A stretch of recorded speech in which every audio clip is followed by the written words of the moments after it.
All right, let's talk some Jeremiah Owusu-Koramoah, or JOK as he's better known as, because that's a long name to pronounce. He was good. I thought that he had a really good first preseason game, which is interesting because he is someone who, if you don't follow the draft too much, he was very hyped up going into the draft. Ended up falling towards the second round. Many thought he should have been a first round pick, and were surprised by that.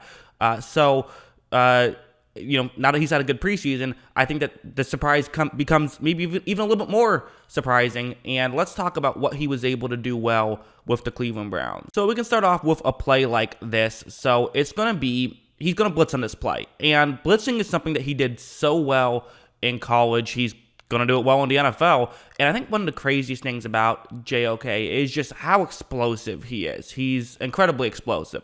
I will say another aspect is he does look small. For a linebacker, he looks like a safety. That's what he looks like. He is a smaller player, but again, who cares about how big are you? All I care about is how well do you play. And right when his play starts, he immediately gets through and even blows by the halfback right there. So again, very explosive, picks a good lane. He's a great blitzer. And you know what? I care about blitzing when it comes to a linebacker. I want a guy who can blitz well. To me, that matters. Now, on this play, Gardner Minshew is going to do a pretty good job at reading it and trying to get away. But watch how JOK is still able to run over and help make that play. The edge rusher got a hand on Minshew as well, so that was a factor. But again, very good play by JOK. He can blitz well. We knew that going in. That was something that he was very good at. And it's something he clearly brings to the table for Cleveland. Now let's talk about something like this. So this is going to be a screen pass, and the center is going to run out to block JOK. And this is something that I think that it's a concern some people might have is, okay, how well will he do about stuff like this? He is undersized. Can an offensive lineman bully him a little bit? And the answer is going to be kind of. Watch, right when this play starts, so you see the center gets in position, and at this point, I think for someone like JOK, who's used to probably going up against guys he can still bully a little, that's not going to be the case in the NFL. He's not as big as these guys, and he's going to have a little bit of a tough time, and he probably is going to have to use his athleticism a bit more than using his strength and his power. And watch, as you see, he does get kind of pushed out of the way a little bit. So that's a clear play of him getting beat, I would say. It's not horrible, and again, it is a mismatch, an offensive lineman against a linebacker, but still, you hope that he can find a way to get into the play, and again, a little bit more difficult now that you can't cut guys anymore, so that adds another aspect to it. But what's interesting about this is not a negative play. I'm not bringing this up as something he did wrong play. I bring this up as how quickly he learns. Because look at the very next play.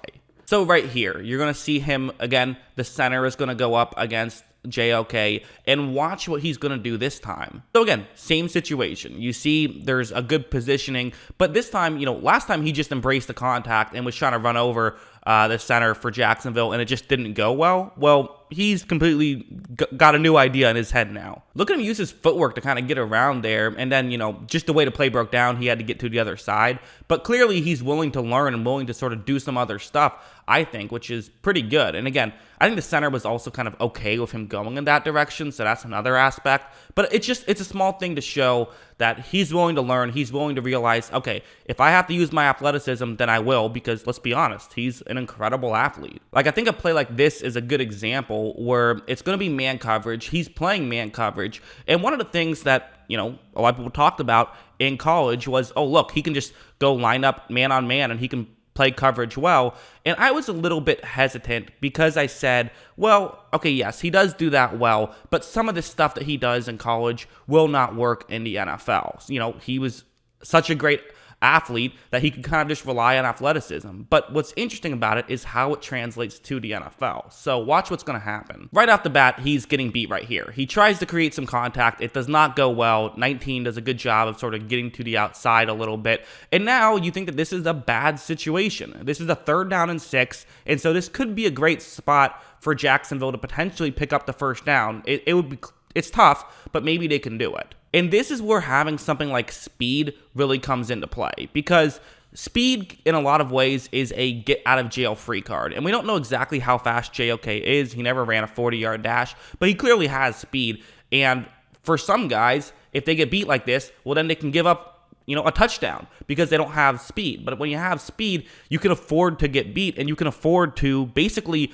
learn a little bit better because someone like JOK, who might not be able to get away with all the stuff he can get away with in college, well, that's okay, because when he doesn't get away with something, he can use his speed to recover. And watch, as you see, that's what happens. Now, admittedly, it was a slow throw getting over there as well, so that is absolutely a factor as well. But still, he did a great job of coming back and only gave up about a yard on that play when it could have easily been more than just 1 yard. So that's, I think, a very good play, and it goes to show that even if you watch his tape and see a little bit of clunkiness, which you will, if you watch enough of his tape from college, you'll see some things that probably, you think to yourself, okay, well, that could be trouble in the NFL. Well, maybe not as much trouble as you might think. And then there's just stuff like this, where it's a running play, and what's supposed to happen is that there's supposed to be a double team, and then one of those two players is going to get off and try to block JOK. But what's going to be crazy about this play